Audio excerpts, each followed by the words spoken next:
Oh merde, on va entendre la machine. Attendez, je vais vite éteindre la machine. J'ai éteint la machine parce que je venais de la lancer et que ça allait faire du bruit. On est du coup toujours jeudi, il est 14 h. J'ai l'impression que la journée est déjà passée en entier parce que je suis super fatiguée et que... attendez, je vous baisse un petit peu. Et je sais pas, j'ai l'impression qu'on est le soir, en fait il est que 14 h et je suis explosée. Et je sais pas, j'ai une flemme de chou aujourd'hui, c'est vraiment n'importe quoi. Mais je suis trop contente. Ça c'est l'accusé de réception de mon propriétaire. Bref, peu importe. Tadam! C'est mon œil qui est flou, c'est la caméra qui est floue. Ah non, non, c'est la caméra qui a un petit souci là, non? Ah voilà, c'est mieux. Alors du coup je vous reprends parce que je suis passée à la boîte aux lettres et j'ai reçu 2 services presse que je suis vraiment trop contente déjà d'avoir reçu. Donc je remercie les maisons d'édition et de vous présenter parce que c'est vraiment... Alors un livre, je sais déjà que je vais l'adorer parce que c'est le fameux tome 2 de Vaisseau d'Arcane d'Adrien Thomas. J'adore cette biologie, enfin j'ai adoré le tome 1. Du coup je suis trop contente de le relire, j'ai trop hâte de vous en parler. Et un autre livre que je vais vous présenter là tout de suite que j'ai demandé aux éditions La Talente. Qui m'a tapé dans l'œil quand j'ai vu en fait sur leur site qu'ils allaient l'éditer. Alors je crois qu'en fait c'est une réédition. Et d'ailleurs j'aurais dû prendre des ciseaux. Non mais attendez, mettez-moi ça. Oh il est trop beau, j'aime trop la couverture. Je trouve qu'elle a un design super particulier mais j'aime beaucoup. Il est vraiment super joli. Bon toujours chez La Talente ils font des très jolis livres avec des rabats et tout. Oh on a déjà la couverture des prochains. Oh là là trop cool, j'adore. C'est trop cool, j'aime trop. Qu'est-ce que tu fais toi derrière? Bon lui il est déjà en train de lécher le carton. Alors du coup j'ai demandé aux éditions La Talente le premier tome de la trilogie La Chute d'Ilrien de Martha Wells. Donc le premier tome c'est Chasseur de sorcières et c'est donc une trilogie de fantasy qu'il réédite si je me trompe pas. Et qui est en fait de la Portal Fantasy, vous savez, de la fantasy où on va passer d'un monde à l'autre. Ça a l'air d'être vraiment super cool. On est du coup sur le royaume d'Ilrien. Je vais vous lire le résumé. Est-ce que je vous lis le résumé ou pas? Mais de toute façon je crois que c'est ça que je vais lire aujourd'hui. J'avais à main genou, je voulais lire Le Chant des Géants, mais en fait les deux me font aussi envie. En fait on est du coup dans un royaume qui est donc le royaume d'Ilrien qui a été Ilrien, voilà, une île, l'île comme Belle-Île mais rien comme... enfin bon bref, qui a été attaqué et qui est en fait sur le point de voilà, de totalement succomber après les années de destruction qu'ils ont subies. Et en fait il leur reste peut-être un espoir qui réside dans une sphère occulte, donc un artefact magique que un sorcier a donné à sa nièce. Et en fait sa nièce va utiliser l'objet et elle va se retrouver du coup dans un monde parallèle lui aussi menacé de destruction. Ça va être vraiment super. Du coup vraiment merci aux éditions La Talente de me l'avoir envoyé. Le livre je le trouve magnifique, j'ai hâte de le commencer. Alors ça devient un petit peu ma spécialité mais en fait Martha Wells elle est plutôt connue à la base pour sa science-fiction, donc du coup pour sa saga l'assassin, je sais pas trop comment ça se prononce, qui aussi vous savez c'est les novellas sur le sujet de l'intelligence artificielle. C'est aussi publié du coup chez La Talente. Elle est du coup plus connue, elle est plutôt connue pour la science-fiction et je vais la découvrir avec de la fantasy, comme ça avait été le cas pour Anne Leckie que j'avais lu en fantasy avec La Tour du Freux. Et je n'ai toujours pas lu sa science-fiction, mais je me dis écoutez pourquoi pas. Je suis trop contente. Voilà, je pense que je vais le commencer soit aujourd'hui, soit dès que j'aurai terminé Le Chant des Géants de David Brie. Donc voilà, je suis trop contente et je le trouve vraiment très joli. Du coup on notera quand même que le petit chat m'a fait un foin pour rentrer et que il est déjà reparti. Alors j'ai envie de vous faire sentir le papier neuf, ça sent le livre neuf. J'ai donc reçu de la part des éditions Nemos le tome 2 de Vaisseau d'Arcane de Adrien Thomas, qui est vraiment très joli. Comme vous pouvez constater la couverture est trop belle et j'ai vraiment hyper hâte de replonger dans cet univers. Donc voilà, écoutez je suis vraiment trop contente, j'ai hâte de lire tout ça, c'est vraiment franchement trop contente. Donc voilà, du coup sur ce je vais vous laisser, je vais aller ranger les ciseaux, les cartons et tout. Et puis ce serait bien que je fasse des trucs aujourd'hui mais vraiment je suis vidée et j'ai la foi de rien faire du tout. Assez tôt je vais me mettre dans le canapé avec un livre parce que j'ai vraiment super envie de commencer une nouvelle lecture. Toutes ces réceptions, tous ces trucs que j'ai à lire dans ma pile à lire qui me font super envie là, ça m'enthousiasme beaucoup trop. Donc voilà, sur ce j'ai rien de plus à rajouter, donc je vais vous laisser ici et puis je vous reprends plus tard. Alors rebonjour tout le monde. Alors du coup on est dimanche, début fin de matinée, bon il est 11 h 30 donc plutôt fin de matinée. Je vous prends du coup pour vous faire un petit point sur... Attendez. Je vous prends du coup pour faire un petit point sur mes lectures puisque j'ai terminé un livre et j'en ai commencé un autre. Alors du coup j'ai lu Le Chant des Géants de David Brie que j'ai lu en une journée et demie. Franchement je l'ai dévoré, alors il est pas très long et franchement j'ai passé un super moment, j'ai vraiment beaucoup aimé ma lecture alors qu'au début j'étais un petit peu hésitante. Franchement sur les 30-40 premières pages j'alternais assez rapidement entre ah ouais c'est vraiment sympa et non bof pas trop, et finalement il y a c'est un roman qui repose énormément sur le charme, sur la poésie, sur être embarqué ou non par la plume, par l'histoire. Enfin voilà, c'est un roman d'ambiance, un roman qui a beaucoup de charme. Et en fait, bah au bout d'un moment, le charme a opéré et j'ai été emportée par le récit. Alors que voilà, au début de ma lecture, j'étais quand même un petit peu dubitative sur pas mal d'aspects de l'histoire. Mais voilà, finalement, j'ai passé un très bon moment. Je vais pas vous en parler aujourd'hui parce que du coup, aujourd'hui c'est dimanche et j'ai juste très envie d'aller me mettre dans mon canapé avec une lecture. Mais surtout ma lecture en cours que j'adore et que j'ai trop hâte de continuer. Mais voilà, je voulais vous dire rapidement ça, je vous en parlerai du coup en début de semaine, je vous dirai bah en fait c'est aussi parce que c'est un roman que du coup j'ai beaucoup aimé, j'ai passé un moment de lecture assez incroyable. Vous savez que vous êtes emporté comme ça par le récit et que vous c'est-à-dire vous savez vous êtes dans le livre et vous regardez pas votre téléphone toutes les 20 minutes, et bah là c'était le cas en fait. J'étais juste emportée par le récit mais j'ai du mal à expliquer un petit peu certains aspects de mon expérience de lecture parce que j'ai bien aimé. En même temps il y a des choses qui m'ont pas trop plu dans le roman. Enfin c'est une lecture à laquelle il faut que je réfléchisse un petit peu si je veux pouvoir vous en parler correctement. Donc voilà, du coup je vous en parlerai en début de semaine quand j'aurai pris le temps un petit peu d'analyser les choses dans ma tête. Et sinon du coup ma lecture en cours, d'ailleurs je crois que ça va être une semaine de lecture 100% Adrien Thomas, ce qui est pas pour me déplaire parce que j'aime beaucoup cet auteur. J'ai commencé du coup ma relecture du tome 1 de Vaisseau d'Arcane d'Adrien Thomas et franchement vous savez du coup c'est une relecture, je l'ai lu à sa sortie donc il y a 2 ans je crois, et quand j'ai ouvert le livre et que j'ai lu la première page j'ai eu vraiment cette bouffée d'excitation et d'impatience de lecture et de ah je sais que je vais trop aimer cette lecture, j'adore cette lecture, c'est trop bien. Et voilà, franchement j'aime énormément ma lecture, c'est vraiment génial. J'avais oublié énormément de choses en plus, en fait j'avais gardé en tête les grandes lignes de l'histoire mais j'avais oublié franchement 80% des détails et des petites choses, donc je redécouvre tout ça avec plaisir et franchement j'aime énormément ce que je lis. Je suis trop contente, franchement c'est une relecture qui me met en joie, je pense que vous le sentez à ma façon d'en parler. J'ai vraiment ce sentiment quand je prends mon livre de, vous savez, où vous avez envie de dévorer le livre. Franchement si je pouvais juste l'avaler en 1 minute je le ferais parce que j'ai juste trop hâte de voilà d'avancer dans ma lecture. Donc voilà, aujourd'hui c'est dimanche, je vais passer une bonne partie de mon après-midi à lire ce tome 1 et j'aimerais aussi, je sais pas si j'aurai le temps de commencer le tome 2 aujourd'hui, mais si je termine le tome 1 je commence le tome 2 dans la foulée. Et en parallèle du coup ma lecture sur liseuse en ce moment c'est donc du Adrien Thomas aussi, puisque je continue à avancer tranquillement les dossiers du voile qui est du coup cette fantaisie jeunesse que j'aime énormément, franchement qui me fait passer un super moment.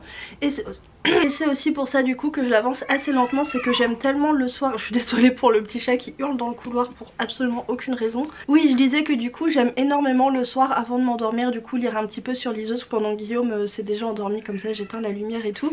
Et c'est tellement une lecture qui met de bonne humeur et que j'aime beaucoup juste avant de m'endormir, ça fait que je m'endors apaisée et un petit peu parce que comme c'est assez drôle aussi, je sais pas, c'est une bonne lecture pour avant de s'endormir, du coup je la fais un petit peu traîner. Et bon il va quand même falloir que je me décide à l'avancer et à le terminer. Donc voilà du coup pour mes lectures en cours, je suis vraiment trop contente de ce que je lis en ce moment, c'est que des bonnes lectures, que des bons moments. Donc voilà, je vais avancer ça aujourd'hui et puis je vous reprends en début de semaine du coup pour vous faire une chronique un petit peu élaborée quand même du Chant des Géants qui mérite vraiment qu'on s'attarde dessus. Et en même temps comme c'est une lecture assez spéciale, j'aimerais bien prendre le temps voilà de trouver les mots pour expliquer un petit peu le roman parce que c'est une approche aussi de la fantaisie qui est assez originale et bref du coup il y a des choses à dire, donc je vais prendre le temps de vous parler de tout ça. Et voilà, en plus c'est vraiment 2 très jolis livres, donc bref je suis trop contente.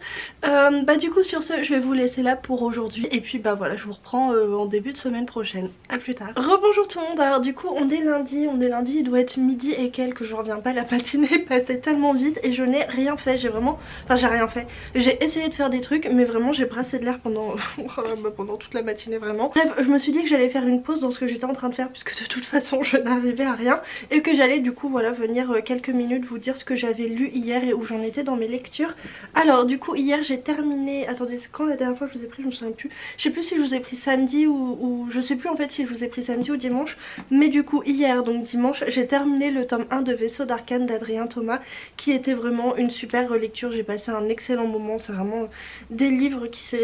En fait c'est vraiment une saga qui se lit avec plaisir, on est pris dedans et il n'y a pas un seul moment où on a envie, enfin où en tout cas j'ai eu envie de faire autre chose, d'arrêter ma lecture, de traîner sur mon téléphone et tout, parce que la lecture était vraiment très cool. Pareil, je vous en parlerai une autre fois je pense, parce qu'en fait je crois qu'aujourd'hui mes neurones ne sont pas connectés, mais vraiment c'est une catastrophe. Depuis ce matin j'essaie en fait je dois rédiger des corrigés de dissertation pour des terminales et genre les sujets sont pas franchement difficiles, il y a 3 sujets et je vous dire j'ai fait pire à la fin quand même, normalement ça devrait aller, je devrais gérer ça. Mais depuis ce matin je brasse de l'air, je regarde les sujets et j'y arrive pas, enfin vraiment c'est pas que je veux pas travailler, c'est pas que les sujets sont difficiles, mais c'est vraiment que les connexions là-haut ne se font pas. Alors j'ai tout essayé, j'ai bu du café, j'ai essayé de faire autre chose, j'ai essayé de me divertir et d'y retourner, j'ai essayé de... Enfin je sais pas mais juste ça arrive, vous savez, il y a des journées comme ça où vous êtes devant votre travail et juste ça monte pas au cerveau quoi, c'est une catastrophe. Bref, du coup depuis ce matin j'essaie de faire ça et ça marche pas. Je me suis dit que j'allais faire une coupure en venant vous parler de lecture, mais là je suis en train de me dire, même vous parler de mes livres là, les connexions, enfin ça monte pas quoi, j'arrive pas à aligner 2 pensées à la suite, c'est le vide intersidéral quoi. Enfin bon bref, j'espère que ça va passer parce que quand même... Voilà, du coup tout ça pour dire que je vous en parlerai pas dans le détail aujourd'hui, je voulais juste vous dire un petit peu où j'en étais. Comme pour le chant des géants, je vous en parlerai un jour où je serai un petit peu alerte. Mais du coup j'ai commencé le tome 2 et vraiment... Bah j'ai commencé, ouais j'ai bien entamé le tome 2. Et vraiment le tome 2 est trop cool, il est tout à fait à la hauteur du premier tome. J'aime trop, c'est vraiment une duologie qui est pleine de surprises. À chaque fois l'auteur il nous amène à un endroit où on s'attendait pas. On a toujours des actions qui sont inattendues, j'aime vraiment beaucoup, les personnages sont super intéressants, l'univers est top et vraiment la plume est super fluide, donc voilà, c'est ce qui explique que j'ai déjà presque terminé le tome 2 parce qu'il doit me rester une centaine de pages. Normalement je devrais le terminer aujourd'hui et franchement c'est vraiment top, j'ai hâte de vous en parler. Du coup sur ce j'ai rien d'autre à rajouter, donc je vais vous laisser là et puis je vous retrouve j'espère demain. Alors je suis vraiment phosphorescente mais très franchement j'ai la flemme de... Attendez. Alors du coup je vous reprends, on est mercredi, il est 15 h et je vous reprends pour vous faire enfin la chronique de mes dernières lectures. Je vais donc vous parler du Chant des géants de David Brie et du tome 1 et du tome 2 de Vaisseau d'Arcane de Adrien Thomas. Et puis ensuite je vous dirai 2-3 mots sur mes lectures en cours parce que j'ai commencé un nouveau livre. J'ai commencé du coup, je l'ai reçu en même temps que le Adrien Thomas, donc je vous l'ai déjà présenté en vlog. J'ai commencé La chute d'Ilrien de Martha Wells.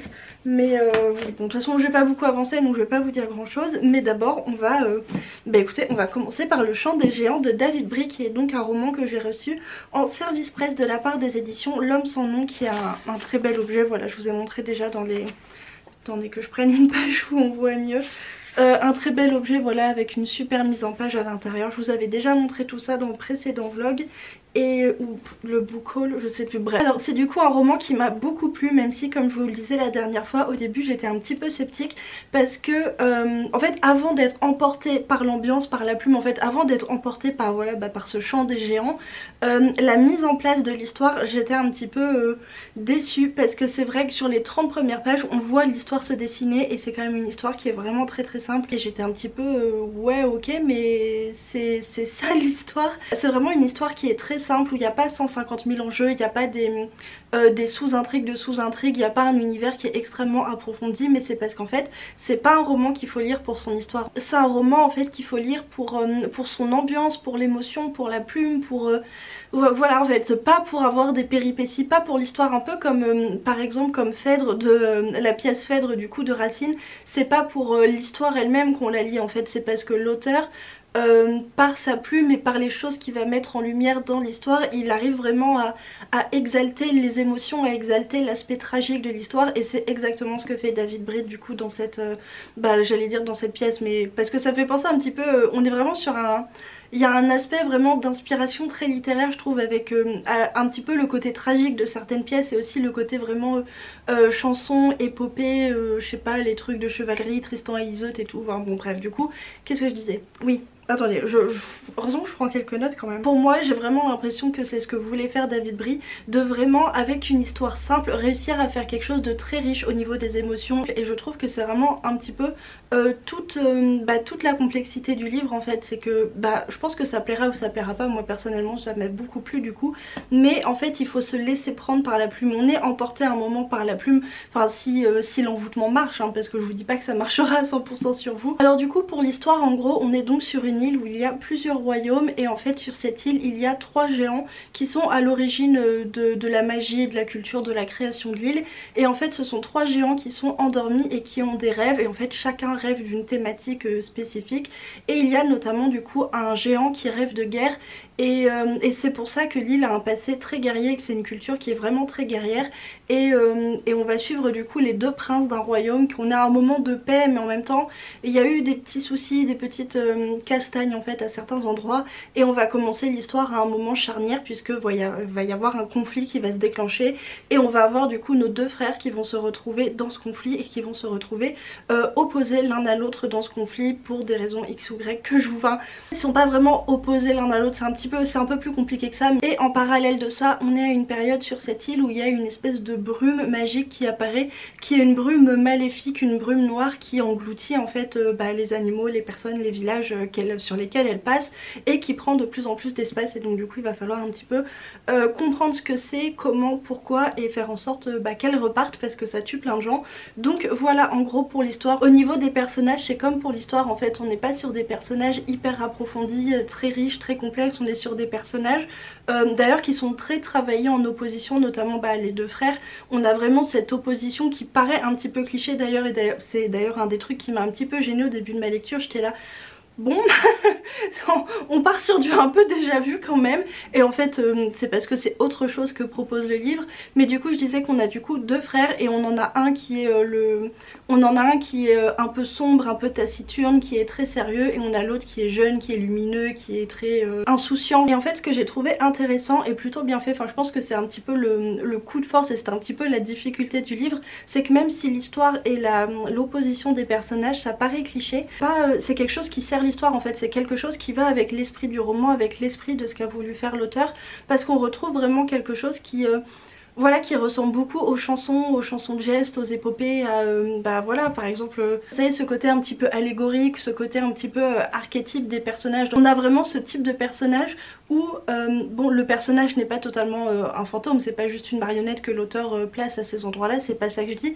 mais on n'est pas sur un approfondissement de l'intériorité du personnage. Mais j'ai trouvé que l'auteur il avait trouvé le bon équilibre pour que à la fois on soit attaché au personnage, on s'intéresse en fait à ce qui leur arrive, mais en même temps on garde ce côté voilà très inspiration chanson. C'est pas pour rien que le roman s'appelle Le Chant des Géants. Donc voilà, c'est un petit peu compliqué de parler de ce livre parce que je pense que c'est vraiment une expérience de lecture. Je pense que l'auteur il a fait un pari qui était quand même très risqué de se dire qu'il allait réussir à transporter ses lecteurs et à satisfaire ses lecteurs en renonçant du coup à une histoire et à des personnages complexes, mais en se disant je vais réussir à les transporter juste par la force de ma plume, et parce que je vais réussir à créer une ambiance, à créer un envoûtement, à créer voilà le charme du livre. Et je pense qu'il y a des personnes pour qui ça marchera pas parce qu'il va leur manquer quelque chose, il va leur manquer voilà de la matière au niveau de l'histoire, au niveau des intrigues et tout.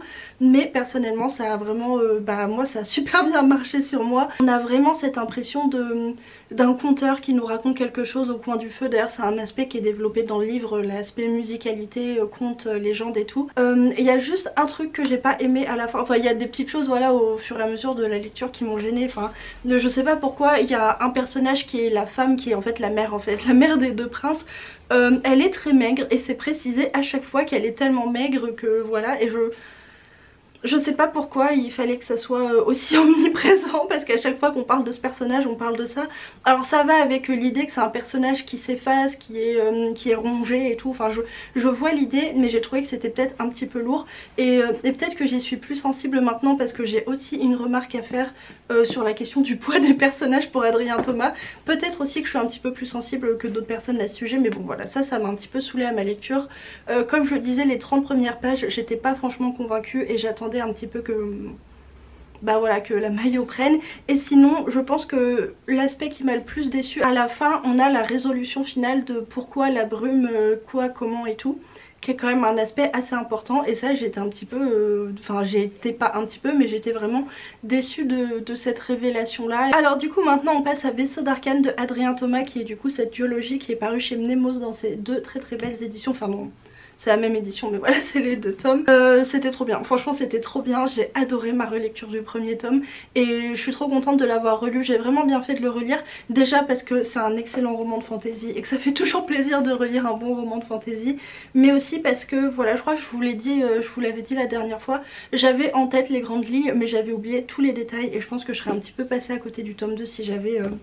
si je l'avais pas relu. Et ce tome 2 était vraiment très bien. Personnellement j'ai adoré, j'ai trouvé qu'il était tout à fait à la hauteur du tome 1 et la fin ne m'a pas du tout déçue, ce qui est vraiment très cool parce que ça arrive quand même beaucoup trop souvent qu'on soit déçu par les fins des sagas, qu'on se dise ok tout ça pour ça, ou ok on arrive à... Enfin bon, bref, là pour le coup j'ai pas été déçue parce que vraiment jusqu'à la toute fin on est tendu, on est...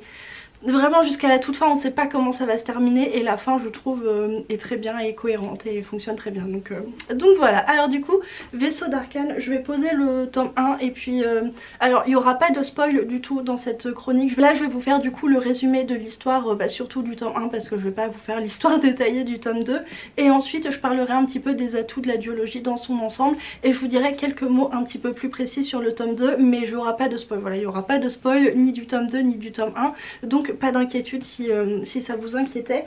Alors du coup je reprends le tome 1 en main. Vaisseau d'Arcane, ça se situe dans le même univers de fantasy que ces deux romans de fantasy jeunesse young adulte, donc c'est Engrenage et Sortilège et Dragons et Mécanismes, qui sont voilà ce même univers de fantasy que j'aime beaucoup parce qu'il allie des aspects très classiques de la fantasy, la magie, les dragons, avec une petite touche de steampunk parce qu'il y a une importance de la technologie. Voilà, ça s'appelle Engrenage et Sortilège et Dragons et Mécanismes, donc on voit bien qu'il y a, voilà, qu'il y a tout un truc sur la technologie qui est hyper intéressant. Un univers que j'aime beaucoup et que je trouve très bien équilibré parce qu'en fait c'est juste une duologie en fait, c'est pas une saga qui est très longue en termes de pages, c'est pas très long non plus, et en fait en peu de pages on arrive à avoir un univers qui soit assez riche pour être satisfaisant en fait, pour qu'on ait quand même envie de... Bah voilà, pour que en tant que lecteur de fantasy peut-être plus ou moins assidu en fonction des lecteurs, bah qu'on ait quand même voilà de la nouveauté, des choses que voilà les univers ça... On a envie de savoir toujours plus de choses. Là on a des éléments mais en même temps c'est pas excessivement complexe, ce qui fait que voilà dans une duologie on n'a pas de, vous savez, ce qu'on a souvent parfois dans les sagas de fantasy, voilà, du tartinage quoi, du tartinage d'éléments, d'histoire de l'univers, de tout ça machin, ça on n'a pas. Tous les éléments arrivent de manière fluide et évidemment je pense que vous avez plus de références si vous avez lu les deux autres romans qui se passent dans le même univers. Je sais pas si je parle vite ou si je parle trop, mais je commence déjà à avoir mal à la gorge. C'est plus riche si on a lu les deux autres romans, mais c'est pas nécessaire de les avoir lus pour comprendre cela. Et voilà, du coup on est dans un univers de fantasy où il existe de la magie, il y a une forme de technologie et en fait on a plusieurs royaumes qui sont voisins, qui sont voilà, qui ont chacun un gouvernement, des spécificités. La magie agit pas de la même manière en fonction des zones géographiques et des royaumes, et dans cette duologie on va se situer au royaume du Grimmark, qui est en fait qui était avant une enclave du royaume de Tocqueville mais qui s'est libérée. Depuis cette émancipation il y a des frictions à la frontière, enfin clairement la Tocqueville n'est pas très contente, il voudrait que le Grimmark revienne mais le Grimmark veut rester indépendant et tout. D'un côté de la frontière ils ont ce problème là et de l'autre côté de la frontière ils sont dans la zone géographique des Hurleuses, qui est une immense plaine avant des glaciers et où il y a les orques en fait, qui sont voilà un peuple imaginaire liés à la nature et tout, et en fait les orques sont aussi en conflit avec le royaume du Grimmark. Il y a voilà, il y a des incursions dans les territoires et tout, enfin bon bref, ça se castagne un petit peu à la frontière et en fait on va commencer l'histoire au moment où un de nos personnages principaux, qui est du coup une infirmière qui s'appelle Soph,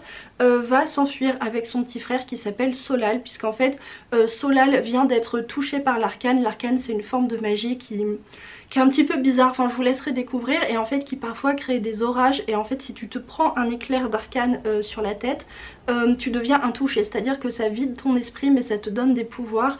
C'est un petit peu compliqué, les touchés en fait participent à l'économie du pays parce qu'en fait ils ont plus d'esprit vraiment mais ils ont de la magie, donc on se sert d'eux un petit peu comme une force de production, sauf que bah du coup ils sont un petit peu prisonniers aussi. Bref, c'est pas une vie incroyable, sauf quand elle va voir que son petit frère a été touché et que le gouvernement veut le récupérer, elle va pas accepter et elle va s'enfuir avec lui et ils vont se retrouver bah voilà dans un périple qui va les amener bah voilà, dans un périple en fait. Donc c'est ça l'élément déclencheur de l'histoire, puisque du coup tous les deux vont fuir et qu'ils vont se retrouver poursuivis par un opérateur. Les opérateurs c'est du coup des assassins qui sont à la solde du gouvernement et qui du coup accomplissent pour les gouvernants, pour les consuls, machin, tout ça, un petit peu les basses besognes. Et du coup il y a un opérateur, donc un assassin qui va se lancer à leur poursuite, sauf que clairement le mec va partir en roue libre. Il fait des choses en fait et on comprend pas bien ce qu'il fait. J'ai failli oublier un personnage super important, c'est le personnage du gouverneur, qui est un personnage hyper intéressant parce qu'en fait lui il n'est pas humain, il vient des abysses en fait. On a découvert un peuple au fond des abysses, un peuple voilà poisson en gros, et du coup ce peuple des abysses envoie des ambassadeurs à la surface, sauf que le précédent ambassadeur est mort, donc c'est un nouvel ambassadeur qui arrive et il débarque un petit peu, enfin clairement il débarque, il sait pas ce qu'il doit faire, il se retrouve au milieu de politique, de machination, de secret, il sent qu'il se passe des choses sauf qu'il a pas les compétences, il connaît pas quoi, il connaît pas, il est perdu et voilà, ça c'est nos trois personnages principaux qui vont se retrouver. Du coup on va réaliser que leurs histoires sont liées, qu'il y a des secrets qui les concernent tous, que clairement il y a des machinations, des complots politiques, qu'il y a des trucs voilà, des secrets en fait, et qu'ils vont se retrouver là-dedans. L'intrigue est vraiment bonne, on a vraiment plein de surprises, toujours vraiment on a toujours des éléments inattendus, on passe d'une action à l'autre et d'un développement à l'autre, mais on est toujours surpris. En fait l'auteur a vraiment réussi à ne pas faire des choses à être dans la surprise. En plus de ça l'auteur nous manipule vraiment très bien parce qu'on sent assez rapidement qu'il y a des secrets, des machins et tout, qu'il y a plusieurs ramifications dans l'intrigue, qu'il y a des trucs qui doivent se rejoindre mais on comprend pas comment, on comprend pas où, jusqu'à la fin du tome 1 où on a une nouvelle surprise, une nouvelle révélation, et où là les rouages se mettent et tu dis ah oui d'accord ok, mais vraiment l'intrigue est vraiment très bien foutue. Et puis elle est très riche, elle aborde plein de trucs parce qu'on a du coup de la magie, on a des intrigues politiques, on a des conflits armés, on a de l'assassinat, on a des trahisons, on a des secrets, enfin vraiment, et on a de la magie. Je sais plus si j'ai dit qu'on avait de la magie, mais voilà, en plus on a des peuples, voilà, on a le peuple des orques avec leurs cultures différentes, enfin vraiment, vraiment l'intrigue est super. Les personnages sont vraiment, vraiment très bien faits aussi.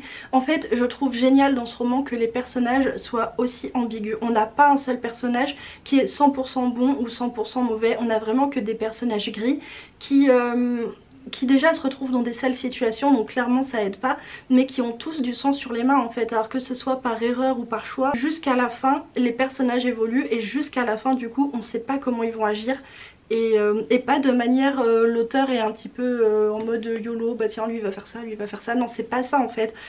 Tout ce qu'ils font c'est animé, tout ce qu'ils font ça a du sens par rapport à ce qu'ils ont fait avant, par rapport à leur personnalité, mais voilà c'est quand même toujours inattendu d'une certaine manière. Et vraiment je pense à la fin du tome 2, on sait jamais trop, en fait on sait jamais trop si le personnage bascule ou pas, s'il trahit ou pas, s'il sombre ou pas, voilà, ils sont toujours un petit peu sur la brèche, sur un fil, et on sait jamais de quel côté ils vont tomber. Et jusqu'à la fin du tome 2 voilà, on sait pas ce que les personnages vont choisir, on sait pas jusqu'au moment, mais jusqu'au moment où ils sont dans la situation, ce qu'ils vont faire. Et il y a des scènes qui m'ont trop choquée dans le tome 2 parce que je me suis dit mais non il a pas fait ça, enfin... Et en fait si. Alors du coup quelques mots sur le tome 2 que comme je vous disais j'ai vraiment beaucoup aimé. J'ai été un petit peu... Alors le tome 2 en fait il est différent du tome 1 au niveau du rythme. Le tome 1 on commence tout de suite dans l'action parce que voilà on a nos personnages qui sont en fuite, on a un autre personnage qui part à leur poursuite. Donc tout de suite c'est beaucoup d'action, alors que dans le tome 2 il y a un gros truc qui s'est passé à la fin du tome 1. C'est un énorme bordel. Les personnages sont dans une situation où ils vont pas fuir mais ils vont devoir trouver des solutions.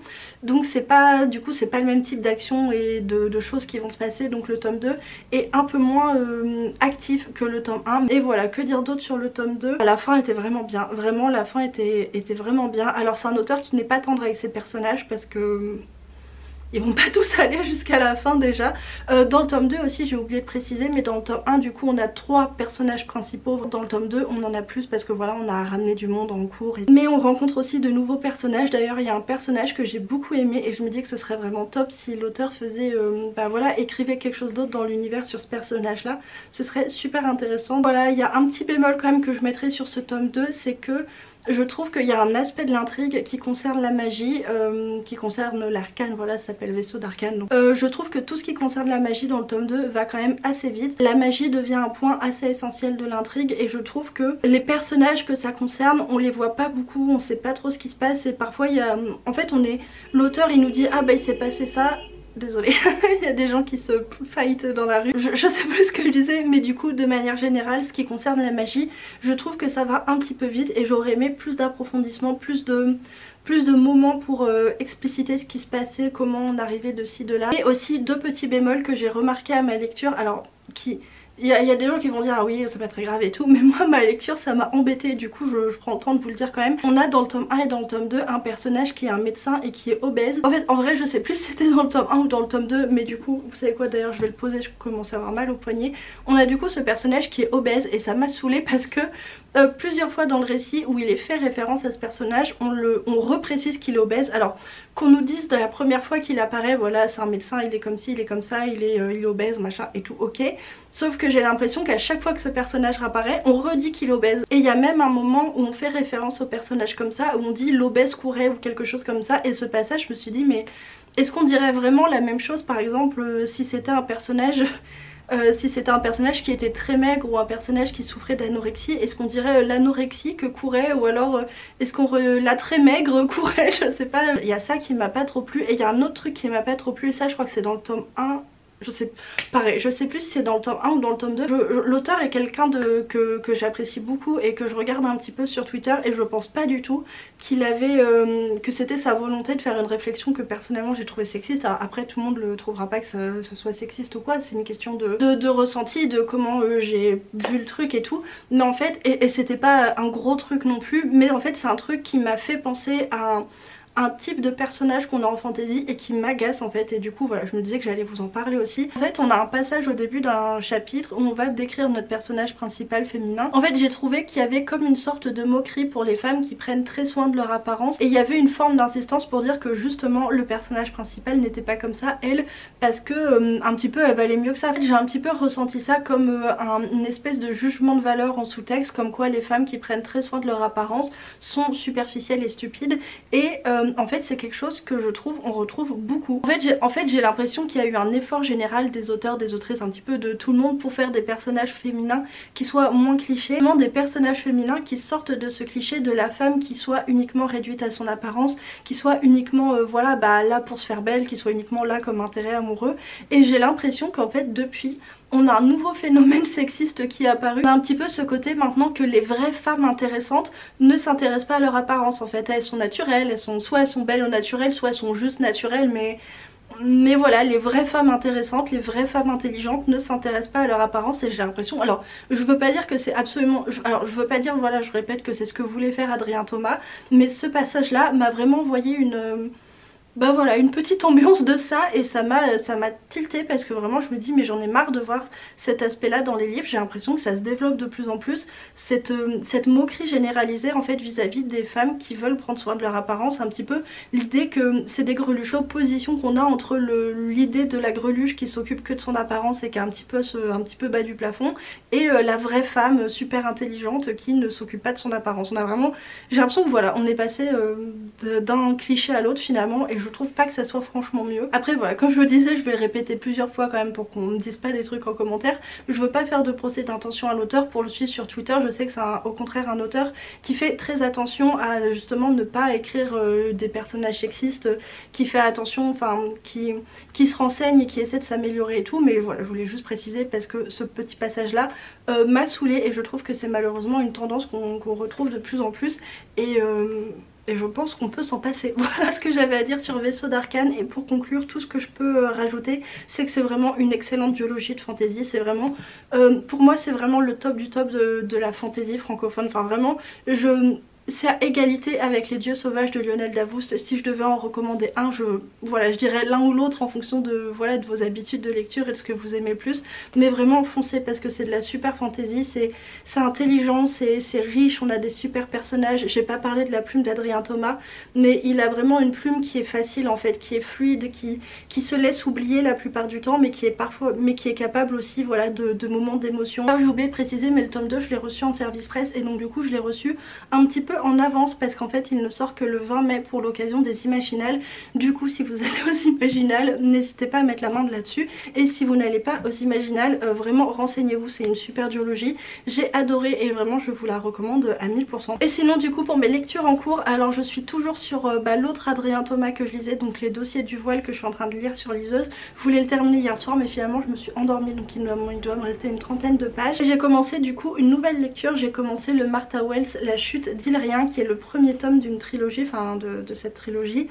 J'ai lu 40 pages et pour l'instant c'est vraiment très bizarre, enfin il y a un côté vraiment très perché. Alors j'aime bien, franchement pour l'instant j'aime vraiment bien ce que je lis, mais je sais pas trop encore, j'ai pas bien compris encore, voilà, c'est assez particulier. Il y a une espèce de touche d'humour dans la plume et en même temps de... Pour l'instant je sais pas trop quoi en dire parce que bon j'en ai pas lu beaucoup et en plus ça me laisse un petit peu... Alors ça me plaît mais en même temps ça me laisse un peu perplexe parce que c'est bizarre, mais voilà, j'ai commencé ça. En fait je suis un petit peu perturbée aussi parce que je comprends pas bien l'univers et notamment ce qui concerne la magie. Je sais qu'il y a des sorciers, qu'il y a des magiciens parce qu'on les a nommés, on dit qu'ils existent, mais il y a aussi des sphères magiques et je comprends pas bien, voilà, je comprends pas bien comment tout ça s'articule et tout. Donc écoutez, j'ai hâte d'avancer là-dedans, d'en savoir plus et de mieux comprendre où on va. J'ai pas beaucoup lu ces 2 derniers jours parce que j'étais un peu fatiguée et tout, donc j'aimerais bien m'y mettre mieux ce soir et alors peut-être le terminer en fin de semaine, je sais pas, ça dépendra un petit peu de ce que j'ai à faire, mais voilà, ça c'est ma lecture en cours. Ça parle de royaume, ça parle de magie, de monde alternatif et tout, mais c'est surtout très bizarre pour l'instant. Donc voilà, du coup je vous laisse ici et puis je vous reprends en fin de semaine pour vous tenir au courant. Donc voilà, à plus tard.